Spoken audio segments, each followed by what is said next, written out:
봉사를 잘하면 밥은 먹고 산다.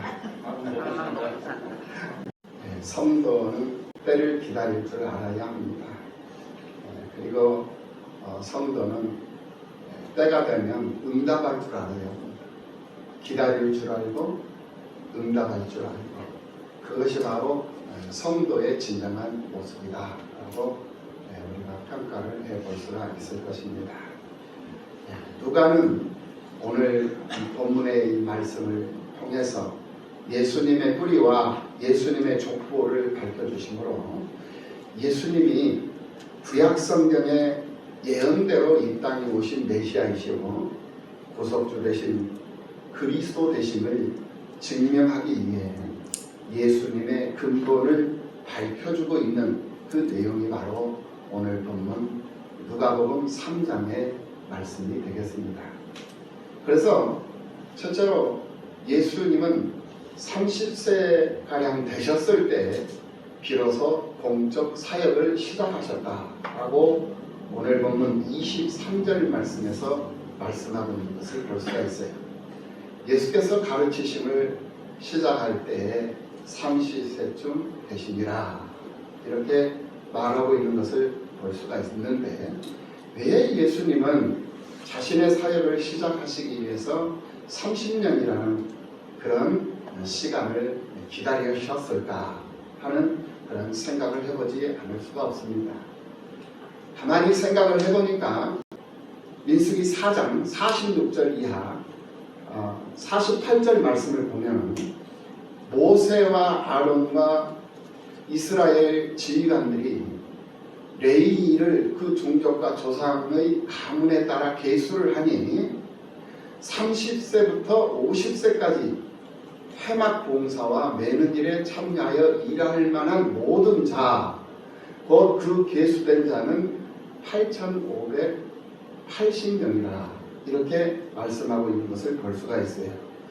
이 말씀을 보면서 30세부터 50세까지 회막 봉사하는 일, 그러니까 하나님의 성막에 들어가서 제사장으로서 제대로 된 역할을 감당해낼 수 있는 그 나이가 바로 30세였다라는, 그리고 50세까지였다라는 것을 볼 수가 있어요.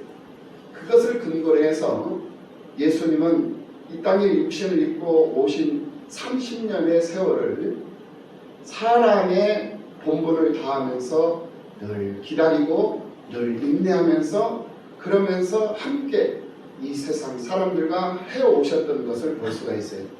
원하든 원하지 않든 이렇게 인내하며 참고 견디는, 때를 기다리면서 인내하며 참고 견디는 이런 모습들을 우리들에게 보여주시는 그 이유는 그를 따르고 그를 믿는 우리들로 하여금 그와 같은 인내심과 그와 같이 때를 기다릴 줄 아는 그런 성도의 삶을 살아야 가야 함을 우리들에게 교훈해 주고 있는 것을 볼 수 있다 이 말입니다. 그리고 또 요셉이 애굽 왕 바로 앞에 섰을 때 이 요셉의 나이가 30세였어요. 창세기 41장 46절 말씀에 그 내용을 볼 수가 있어요. 그뿐만이 아니에요. 다윗 왕도 30세에 왕위에 오르셨던 것을 볼 수가 있어요. 사무엘하 5장 4절의 말씀에 그 사실이 나타나고 있는 것을 볼 수가 있습니다. 그리고 또 에스겔 선지자도 30세 30째 해 넷째 달 초닷새에 라고 표현을 하고 있습니다. 에스겔서 1장 1절에서. 그래서 30세에 예언자의 소명을 받았던 것을 우리가 성경을 통해서 확인해 볼 수가 있습니다. 일반적으로도 사람이 완전히 성장하고 성숙되어졌다라고 여겨지는 그 나이가 바로 30세였습니다.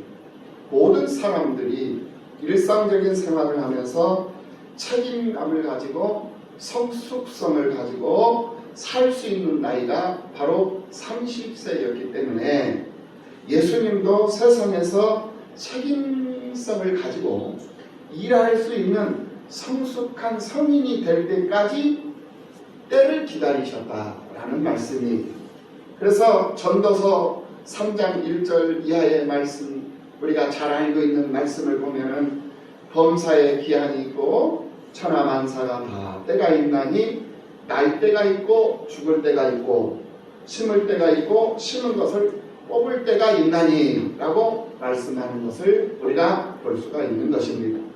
심지도 않고 거두려고만 한다면 또한 수고함이 없이 전혀 수고하지도 않고 전혀 땀 흘리는 것도 없이 얻으려고만 한다면 그것을 가리켜서 우리는 양심불량이다 라고 말할 수 있을 것입니다.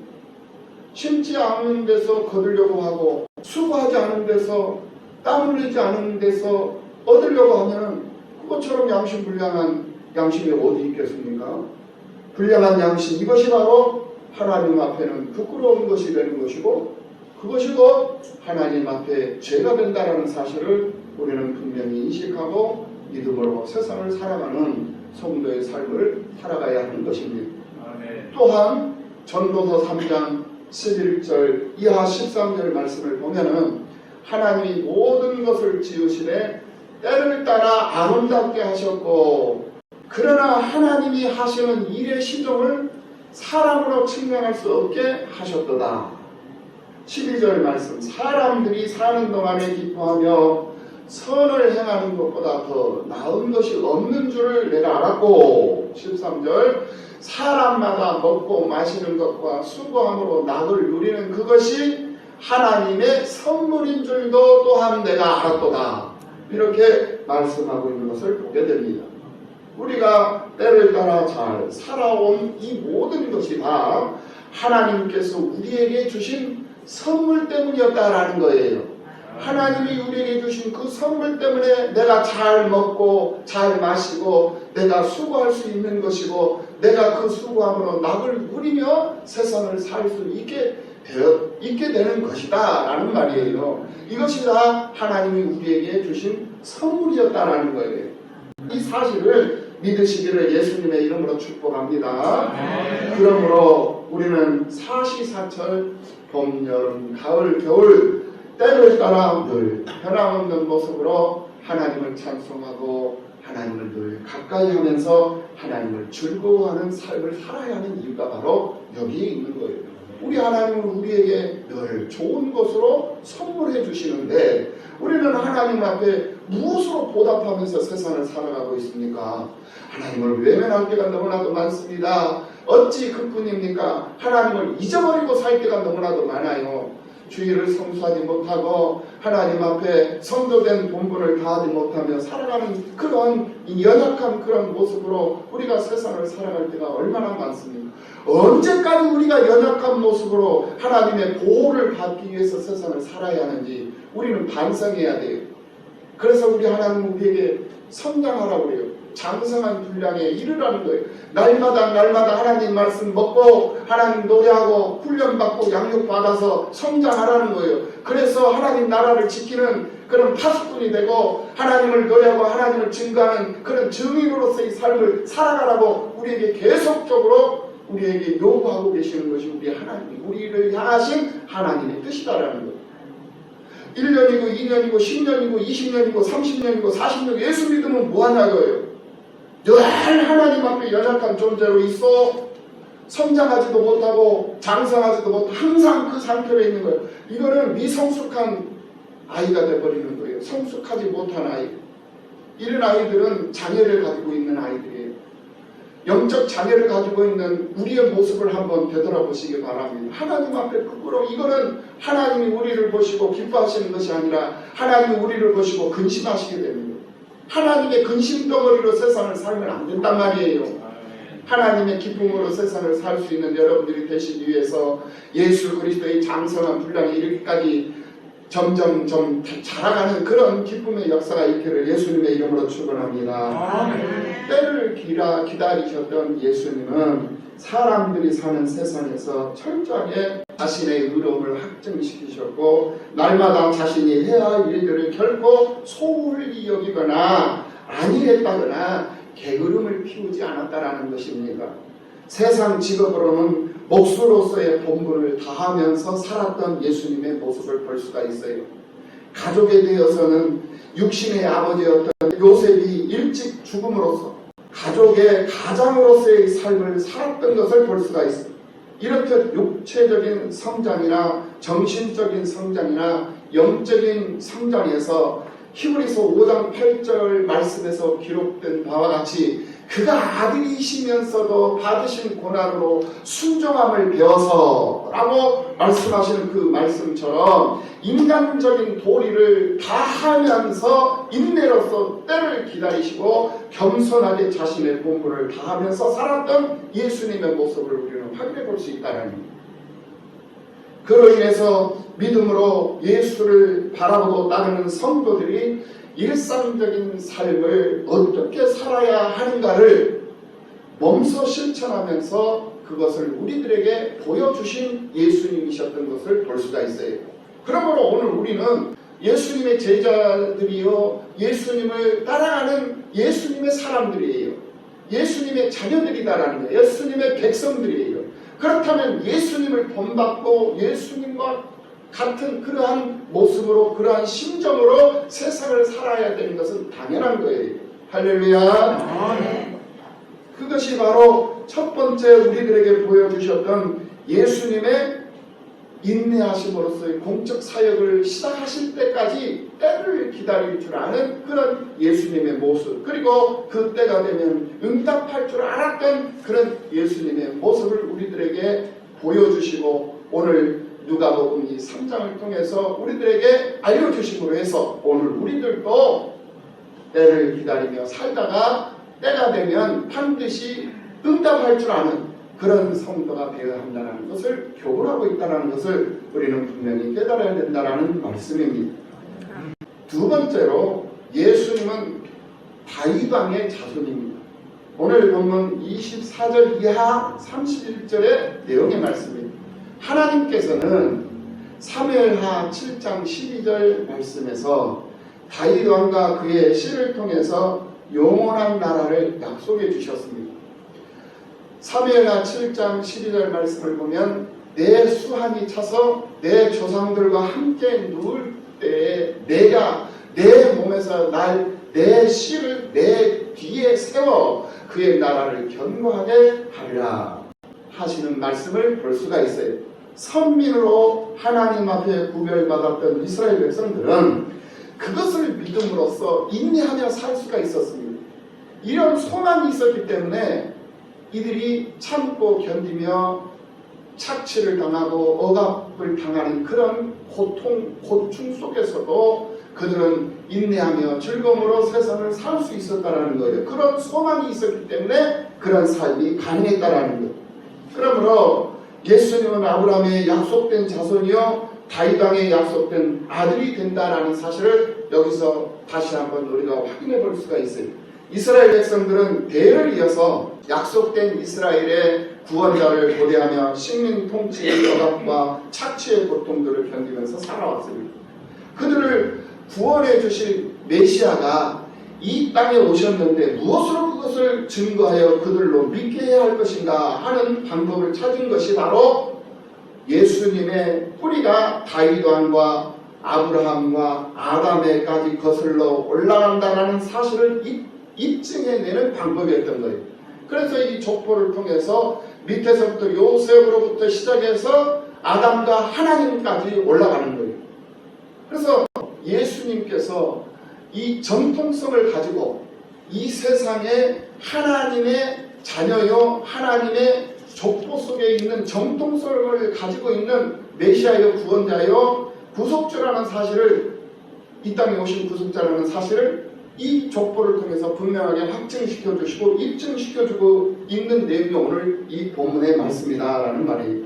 그래서 예수님이 왕권을 가지신 이 메시아로서의 이 확실한 계보를 밝혔고 또한 최초의 사람인 이 아담의 뿌리가 바로 예수 그리스도 되심을 분명하게 밝혀줬고 그리고 영원전부터 계신 하나님에게서 나온 이가 바로 이 하나님의 아들 되신 예수 그리스도라는 사실을 기록으로 분명하게 남겨서 오늘 우리들에게까지 이렇게 알려주고 있고 교훈해주고 있는 것을 볼 수가 있다는 거예요. 그래서 예수를 우리가 믿어야 하는 이유가 여기 있고 예수를 믿을 만한 가치가 여기 있다는 것을 분명하게 이 기록을 통해서, 이 말씀의 기록을 통해서 우리들에게 확증을 시켜주고 있는 말씀이 오늘 본문의 말씀이다라는 말입니다. 이런 예수님이 이제 공식적인 사역을 하시기 위해서 세례를 받으시는데, 그때 다시 한 번 더 예수가 하나님의 아들이요 하나님의 권세를 위임받아서 이 땅에 오셨다는 사실들이 나타납니다. 그 말씀이 오늘 보면 21절, 22절의 말씀입니다. 21절 말씀을 봅니다. 백성이 다 세례를 받을 때 예수도 세례를 받으시고 기도하실 때 하늘 문이 열리며 성령이 비둘기 같은 형체로 그의 위에 강림하시더니 하늘로부터 소리가 나기를 너는 내 사랑하는 아들이라 내가 너를 기뻐하노라 하시니라 라고 말씀하시는 하나님의 음성을 모든 사람들이 다 듣게 했던 것을 볼 수가 있다는 거예요.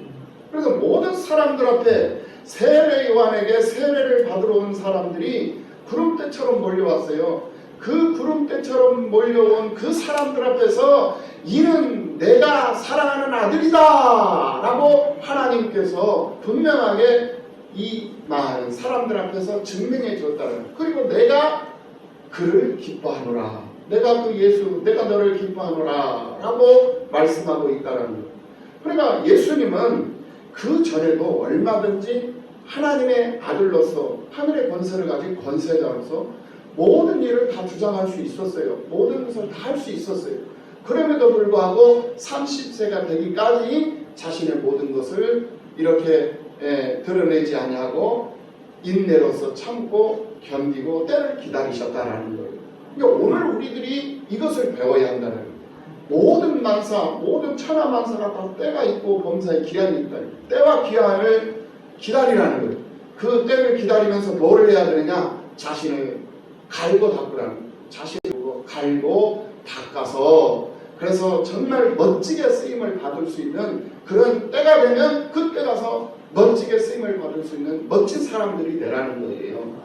그저 그냥 어느 정도 자기가 가지고 있는 재능이라든지 자기가 가지고 있는 어떤 시간이라든지 젊음이라든지 이런 것들을 엉뚱한데 소비해버리고 낭비해버리지 말고 그것을 간직하고 그러다가 어느 한 시점에서 정말 내가 이 시점에서 하나님 앞에 물질을 들여서 쓰임을 받아야 되겠다라고 했을 때 그 물질을 최선을 다해서 아낌없이 그 물질을 하나님 앞에 들여서 하나님의 영광을 드러낸다면 그것만큼 더 기쁜 일이 어디 있으며 그것만큼 더 유익한 그러한 쓰임이 어디에 있겠느냐 말이에요.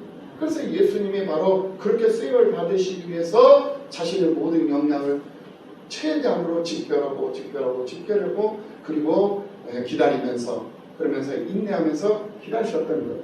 그래 그와 같이 오늘 우리들도 그런 모습으로 세상을 살아가야 한다는 거예요. 괜히 헛심 쓰지 말고 엉뚱한 데다가 그냥 에너지 소비하지 말고 정말로 필요한 데다가 에너지도 쓰고 정말로 필요한 데다가 쓰임을 받을 수 있는 그런 성도들이 그런 지혜롭고 승리로운 성도들이 되라는 거예요. 그런 성도들로 부족함이 없는 여러분 되시기를 예수님의 이름으로 축원합니다. 예수님이 하나님의 아들로서 이 땅에 오신 사실들은 구약 선지자들의 예언을 따라서 그의 잉태부터 출생 과정 그리고 성장 그리고 공적 생애를 위한 준비 과정 그리고 진정한 구속주로서의 이 사역을 통해서 더욱 확실하게 각인시켜줌으로써 우리가 예수를 구주로 믿고 의지하며 살아가야 하나님과의 관계가 회복이 되고 영원한 생명을 얻을 수 있음을 밝혀주고 있는 것임을 우리가 알 수가 있습니다. 그래서 누구든지 예수 믿으면 멸망하지 않고 영생을 얻을 것이라 라고 말씀하시면서 예수님께서 천국문을 열어놓으셨던 거예요. 그러나 예수님께서 그 천국문을 열어놓으셨지만은 결코 믿음이라는 것은 자기 스스로의 의지에 의해서 주어지는 것이 아니라는 거예요. 하나님이 찾아와 주셔서 그 은혜로 주시는 선물 그것이 바로 믿음이라는 거예요. 하나님께서 나를 찾아와 주셔서 믿음이라는 것을 나에게 선물로 주실 때 우리에게 주어진 그 믿음이 참으로 소중한 믿음이 되는 거예요. 단 한 번뿐인 인생에서 우리는 무엇을 남기고 살아야 하겠습니까? 여러분 집을 남기고 살아야 하겠습니까? 집 한 채, 두 채, 10채 이렇게 아파트 10채 정도는 남기면서 세상을 살아야 그래도 세상 살아왔던 그런 재미라도 있죠. 그런 보람이라도 있겠죠. 그렇죠? 그런데 여러분 생각해 보시기 바랍니다. 이 집이라는 것은 전쟁이 나버리면 폐허가 돼버리는 거예요. 홍수 한번 몰아치고 제대로 된 태풍 한번 몰아쳐버리면 이 집들은 온데간데 없이 흔적도 없이 사라져 버릴 수도 있다는 사실을 분명히 알아야 된다는 거예요. 그렇다면 우리는 무엇을 남기고 싶습니까? 그렇다면 우리가 이름을 남기면서 살아야 되겠죠. 집을 남기는 것은 별별 없는 것 같으니까 이름이라도 남기자. 맞습니다. 이름 남기면서 살아야 돼요. 그 이름이 생명책에 기록이 돼야 되고 그 이름이 또 다른 책에 기록이 되어야 한다는 거예요. 주님께서 다시 오실 때 분명히 심판을 하십니다.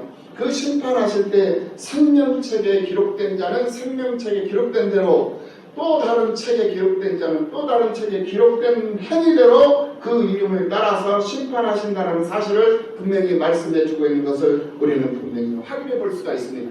그러나 내 이름 석자로는 하나님의 불심판을 면할 수 없다는 사실도 알아야 돼요.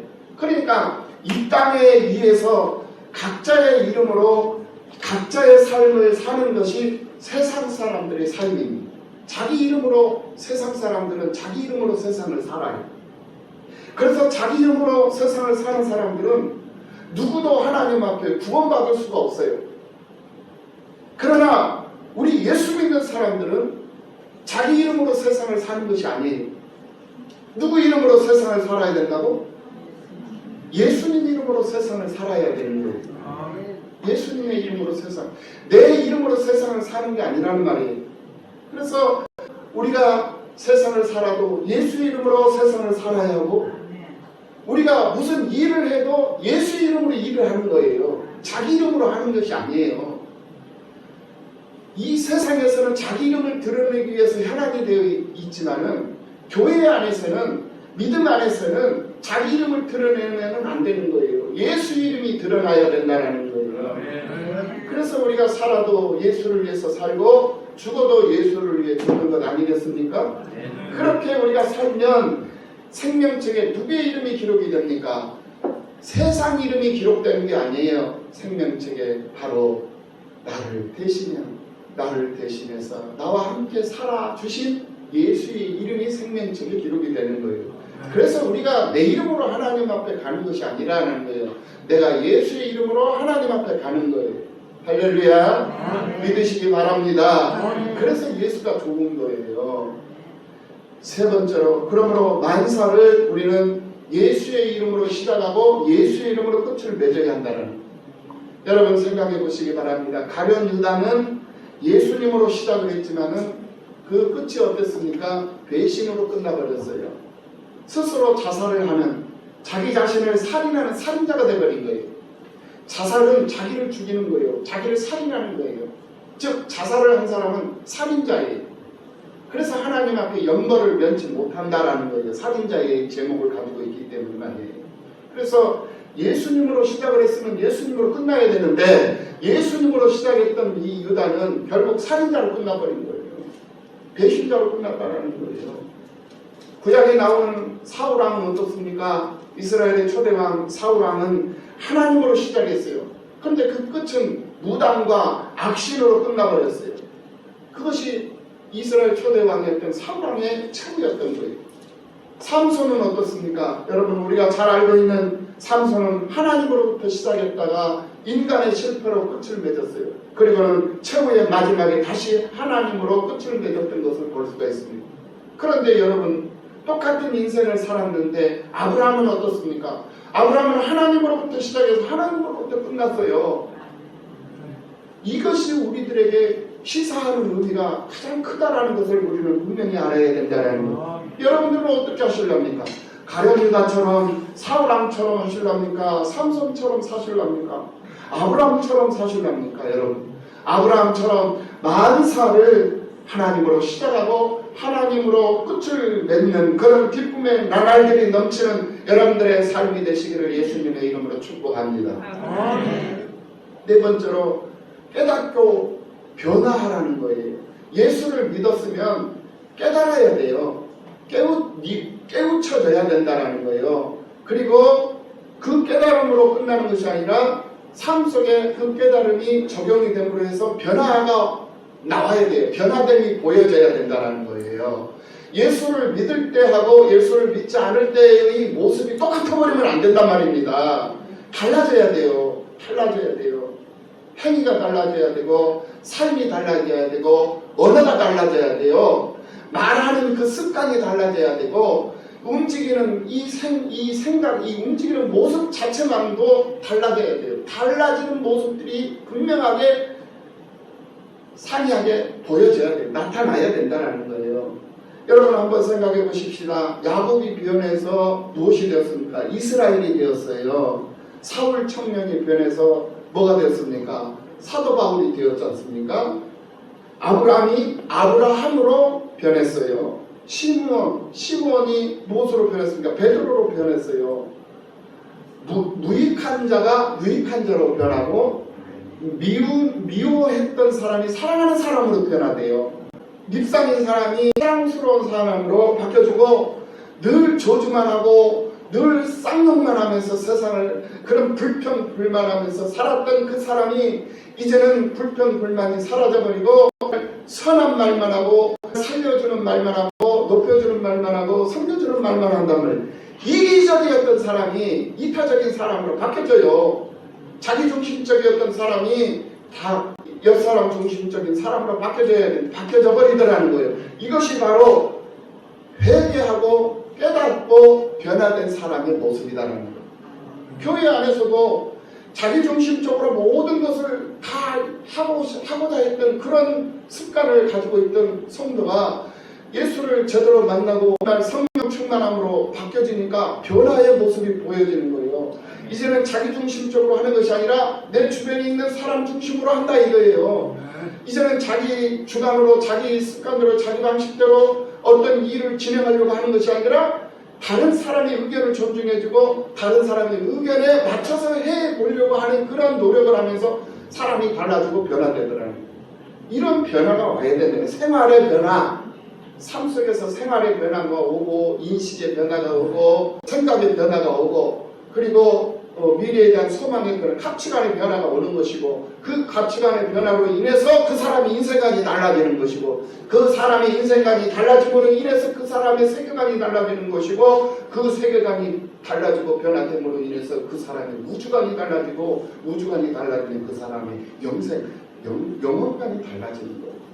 그게 바로 이 인식의 변화에서부터 오는 거예요. 생각의 변화, 체질적인 변화, 이 변화에서 작은 변화에서부터 온다라는 말이에요. 네, 그런 여러분들의 삶 속에 작은 그런 파동이 일어나서 성령으로 충만한 그런 사람으로 변화되고 사울 청년이 사도 바울로 변화되었던 것처럼 그런 변화의 기쁨의 역사가 있는 그런 이 여러분들의 삶이 되시기를 예수님의 이름으로 축원합니다.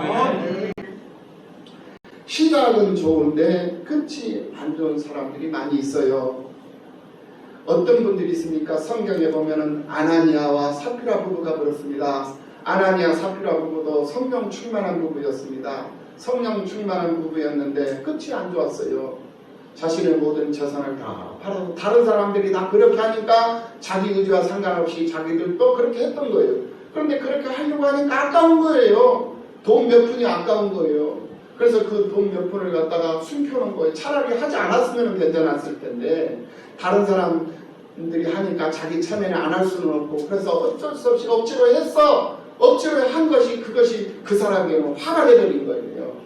우리는 하나님의 일을 할 때 억지로 해서는 안 돼요. 인색하게 해서도 안 됩니다. 하나님의 일을 할 때 최선을 다해서 마음을 다하고 뜻을 다하고 힘을 다하여서 하나님의 일에 참여하고 그 일에 기쁨을 두고 쓰임을 받을 수 있는 그러한 멋진 그런 성도의 삶을 살아가야 하는 사람들이 바로 오늘 우리들이라는 것을 분명히 인식하고 아나니아와 사피라와 같은 그런 실수가 없는 그런 우리들의 삶이 되어야 할 줄로 믿습니다. 어찌 이 아나니아 사피라 뿐이겠습니까? 구약 여호수아와 함께 여리고성을 침공해서 여리고성을 무너뜨렸던 이 아간이라는 이 장수도 그랬습니다. 이 아간이라는 이 장수가 여리고성을 허물어뜨리고 거기서 수거한 이 전리품을 훔쳐버렸어요. 그래가지고 그 전리품을 훔쳐서 숨겨놓는 바람에 아이성을 쳐들어갔는데 결국 아이성에서 대패를 해버리는 거예요. 누구 때문에 아간 때문에 대패를 해버린 거예요. 네. 얼마나 그 작은 욕심이 얼마나 큰 정말 실수를 하게 만들고 얼마나 많은 사람들의 희생을 초래하게 만들었습니까? 그런 아간과 같은 사람이 되어서는 안 된다는 거예요. 아나니아 삽비라 같은 사람이 되어서도 안 되고 그 작은 욕심으로 하나님의 성경을 것을 훔쳐버리고 그것을 도둑질해버림으로 해서 많은 사람들에게 아픔을 주고 희생을 감수하게 만드는 그런 어리석은 그런 아간과 같은 사람이 되어서도 안 된다는 거예요. 가룟 유다 같은 사람이 되어서도 안 되는 거예요. 오늘 우리들을 한번 되돌아보자라는 거예요. 우리가 하나님 앞에 세상을 살면서 혹 나 자신은 가룟 유다는 아니었는지 아간과 같은 사람은 아니었는지 정말 아나니아 삽비라 부부와 같은 그런 사람들은 아니었는지 우리는 이 시간 한번 스스로를 되돌아보고 근신하며 회개하는 삶을 살아야 된다는 사실을 분명히 하는 여러분들이 되시기를 예수님의 이름으로 축원합니다. 이 영적인 자녀들을 많이 낳아야 한다는 것을 우리는 분명히 알아야 됩니다. 이 족보에서 하나님으로부터 시작해서 아담으로부터 해가지고 셋으로 내려오면서 낳고 또 올라가면서 이 족보를 보면 많은 믿음의 사람들을 낳아야 한다는 것을 우리는 알 수가 있어요. 오늘 이 족보를 보니까 기생 라합도 나옵니다. 다말도 나와요. 이 룻도 나옵니다. 이 사람들이 어떤 사람들입니까? 다 세상에서 비천한 여인들로 취급받았던 그러한 사람들이었어요. 제대로 된 대접을 못 받은 여인들이었다라는 거예요. 비천한 여인들이었다라는 거예요. 그런데 그들이 변화되니까 예수님의 족보라는 그런 반열 속으로 분명히 들어갈 수 있는 예수님의 조상이 되어버리더라는 거예요. 사람은 나 자신을 죽이지만은 하나님은 나를 살리시니 우리가 살리시는 하나님을 믿으며 사는 것은 당연한 것입니다. 사람이 아무리 악해도 선한 자를 가까이 하면 그 사람은 선한 사람이 되어지게 되어져 있는 거예요. 아무리 믿음 없는 사람이라 할지라도 믿음이 좋은 사람 옆에 있으면 그 사람도 나중에 가면 믿음이 좋은 사람이 되는 거예요. 그러니까 하나의 선례를 남겨놓는 것이 그만큼 중요한 거예요. 그래서 나쁜 선례를 남겨놓으면 그 나쁜 선례를 사람들이 따라가요. 그래서 그 나쁜 선례는 빨리 수정을 해야 됩니다. 빨리 고쳐야 돼요. 바로잡아야 돼요. 그래서 좋은 선례를 만들어 놔야 되는 거예요. 그래서 좋은 선례를 만들어 놓으면 사람들이 좋은 선례를 따라가게 되어져 있는 거예요. 우리 남가 성경교회 기관들도 마찬가지예요. 남전대회도 그렇고 여전대회도 그렇고 찬양대도 그렇고 구역들도 그렇고 좋은 선례를 자꾸 만들어서 좋은 선례를 이렇게 남겨놔야 돼요. 그래야 나중에 후배들이 이렇게 바톤을 이어받아가지고 그 좋은 선례 남겨진 그 좋은 선례를 따라서 일을 진행을 하고 수행을 하면서 교회를 세우고 교회다운 교회에 수행을 받을 수 있는 그런 교회로 섬기며 만들어갈 것 아니겠습니까? 그런데 나쁜 선례를 그대로 놔둬버리면 그것이 하나의 나쁜 선례인지 좋은 선례인지를 몰라가지고 그 선례대로 따라가버려요. 그러면은 교회는 성장하고 발전하고 건설적인 교회로 부흥하는 것이 아니라 교회는 이제는 해체돼 버리는 거예요. 교회는 그냥 없어져 버리는 거, 흩어져 버리는 거예요. 우리는 이 선례라는 것을 분명하게 생각하면서 잘 좋은 그런 선례를 남길 수 있는 그런 선지자적 사명을 가지고 세상을 사는 그런 선지자들이요, 제사장적 사명을 가지고 세상을 사는 제사장들이고 왕지를 가지고 사는 그런 권세자들이라는 사실을 분명히 아시고 하나님의 사람들로 부족함이 없는 여러분들이 되셔서 영적인 자녀들을 많이 낳고 영적인 후배들을 많이 만들어 넣어서 하나님 앞에 유익한 모습으로 쓰임받고 하나님 앞에 섰을 때 잘하였도다 착하고 충성된 종의 일꾼을 받고도 남음이 있는 여러분 모두가 다 되시기를 예수님의 이름으로 축원합니다.